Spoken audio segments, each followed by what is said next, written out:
And sorry, as usual, my miserable travel schedule, which takes me mainly over the Atlantic these days, prevented me from being with you. But I'm delighted to join today's conference. We're making it a tradition, but I want to be there in person one of these traditional days. I know that you're discussing Africa and the increasing engagement of investors in Africa, and so let me share with you some of my observations after a decade. Actually, it's about 15 years now of pretty intensive work in Africa about the general investment environment and growth prospects. I would start with the fact that the macroeconomic environment in Africa really did get cleaned up from the 1990s onward. Of course, I apologize every time I say Africa. It's 49 countries in sub-Saharan Africa, so I'm making gross generalizations about averages, not observations about specific countries. But I think the generalizations are still worth making. So the macroeconomic environment got cleaned up. Some of the overhang of bad debt that came from the earlier round of attempted development in the 1960s, 70s, and leading to a massive debt crisis in the 80s, step by step got cleaned up. A lot of the wars in Africa, which raged in the 1980s and 1990s, have either been eliminated entirely or are at a somewhat much less intense level than in the past. The quality of leadership, while mixed and definitely varying country by country, I think on average is considerably better now than it was a decade ago. So from a business environment point of view, to my mind, there has been a good and meaningful change in the course of more than a decade, and I think it's a persistent and beneficial change. From a human point of view, I also see a lot of progress. 15 years ago, major disease epidemics, of course AIDS, but also malaria, tuberculosis, and many other diseases simply raged out of control. There was no public policy around them. The public health systems had more or less collapsed. And we can see 15 years later that because of a lot of hard work, some good international funding, some technology advances in crucial areas, that this disease burden is coming under control. It still is uniquely high in Africa compared to the rest of the developing world, but it is coming down. And I think the prospects for improvement are actually very promising. Today's New York Times front page story carries the results of a massive trial on early chemotherapy for AIDS, which shows that early treatment for AIDS breaks transmission of AIDS. And this is just another piece of a growing solution space for some of the very heavy disease burdens in the continent. Of course, education levels have also increased. Literacy has increased. The numbers of children that complete primary education and go to secondary education have gone up. The number of African university graduates, of course, has gone up significantly. About an hour ago, I did a video conference with Addis Ababa with a room full of about 100 PhD agronomists working on agrobiotechnology, so a very sophisticated group from around the continent. I think this wasn't really actually even available 15 years ago, and it marks a sea change in the environment. Now, there are some other conjunctural factors, or maybe one could call them fundamental factors as well, that are playing into the rapid growth. Certainly Africa's terms of trade, or let me just say the rise of commodities prices for agricultural products and for minerals, is essentially at all-time highs, except maybe for brief peaks in 2008.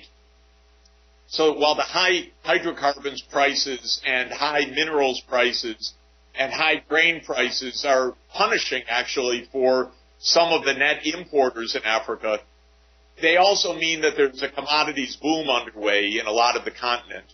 And a lot of places where I'm working, there are mining projects that are going to bring in many billions of dollars in infrastructure, in mining development. This is true in Mozambique. It's true in Guinea. Could be true in Democratic Republic of Congo and Zambia, if political conditions allow. There's also, of course, a scale-up of agriculture that's very significant and that reflects the fact that grain prices are at an all-time high.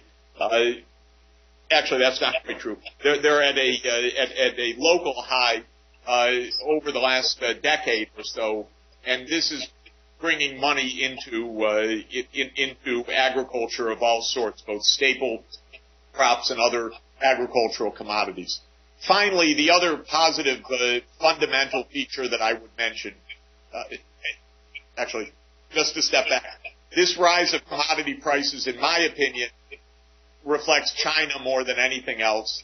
I do think that it is a persisting change in the structure of the world economy, and I do think that it means that primary commodity-led development in Africa is likely to remain strong over the next 20 years. That's a big guess, of course, given the volatility in those markets. But my view is that the rise of China, India, and other emerging economies has really led to a structural change in the world economy, ending a long downward trend of declining real commodities prices and leading to a rather sharp and, I believe, persistent spike in minerals and in agriculture and in hydrocarbons. On the whole, that means a lot of investment coming into Africa, though it means some significant problems for very poor people who are net importers of foodstuffs and energy resources. The final thing that I want to mention as a pretty fundamental driver of change right now is the spread of information and communications technology.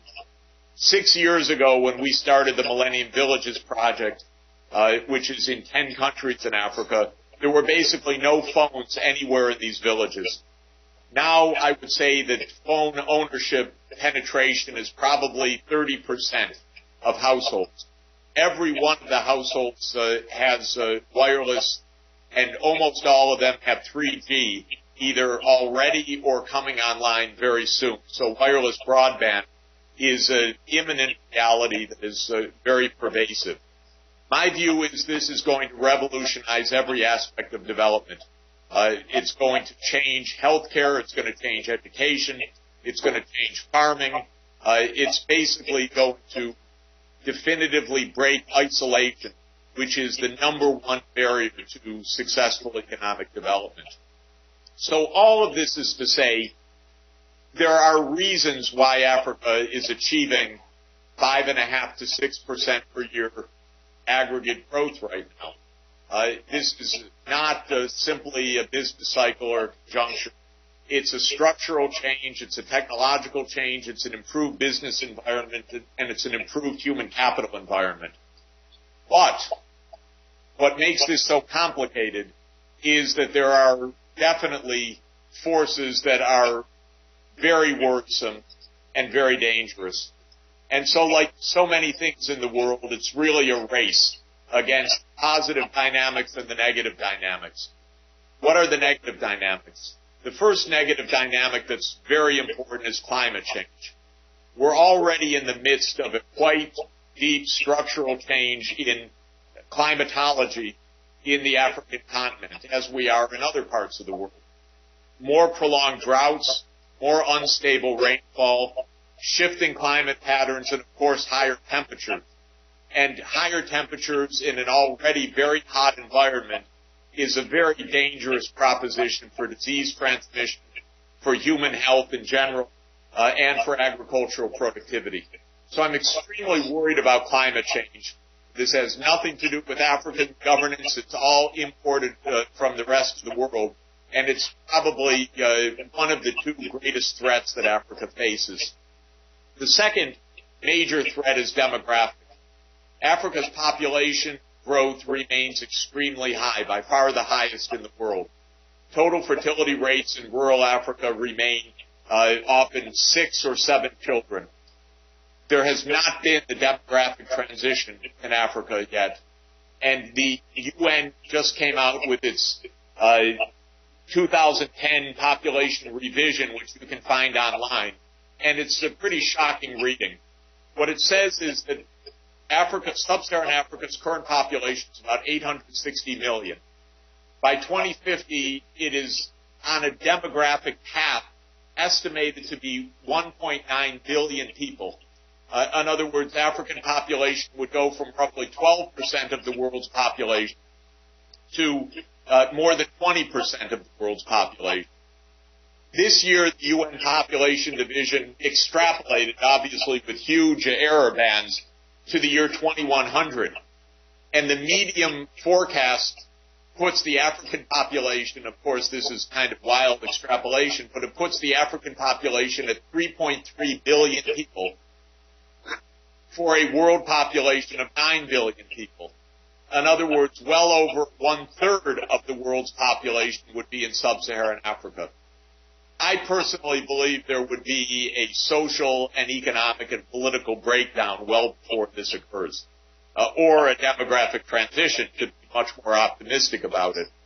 But it does say that this absolutely remarkable demographic pressure, which I see in all the villages we're working, where median age of the village might be 16 years or 17 years, is a huge threat in Africa.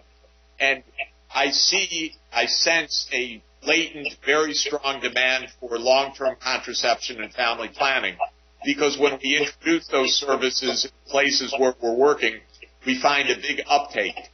But demographic bulges are a race against time, because they can create a lot of instability and disarray before you get around to the organization that's needed to bring these birth rates under control. And of course, both in the Islamic and in the Christian communities, you have a direct religious ideological opposition to organized family planning. And this, I think, is a major risk for Africa as well. So let me conclude by just outlining for you my own thinking about strategic planning issues. It'll take me about 3 more minutes, and then to answer any questions. I put the strategic development issues for Africa in 4 categories: rural development, urban development, national infrastructure, and population stabilization. The rural areas, of course, have about maybe 65% of Africa's population right now. Are almost by definition agribusiness or staple crop agricultural-based local economies. They tend to be very poor. We have introduced the Millennium Village concept as an integrated, holistic development strategy for rural Africa. It means focusing simultaneously on agriculture, health, education, local infrastructure, and business development. And we're finding some big success in this kind of holistic strategy. And I'm working with a number of companies now, mining companies, retail companies, other companies, so that when you have when the companies have a supply chain that reaches into rural Africa, we also help to design a social policy around it so that the communities can escape from poverty as they make the linkages to the national and international markets. Second, of course, is needed an urban strategy. It has traditionally been the case that Africa's urban areas have not been effective economic generators of development. They've been administrative centers, political capitals, transit centers. They service the hinterland, but they don't create a lot of internationally competitive jobs.